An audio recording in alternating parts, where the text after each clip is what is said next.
बेटा रे दौड़ा के बाजार में मारबो गोली तोर कपार में रंगदारी जे करम भी बिहार में गड़ा देबो गंगा जी किनार में।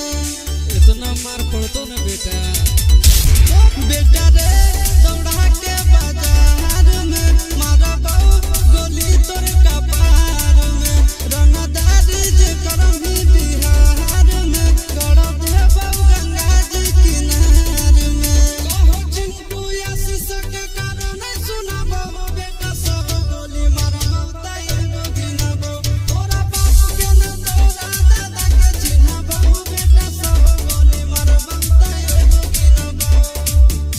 मारत पिछुआरा लाल कर दे बेटा ध्यान से बाप इधर है।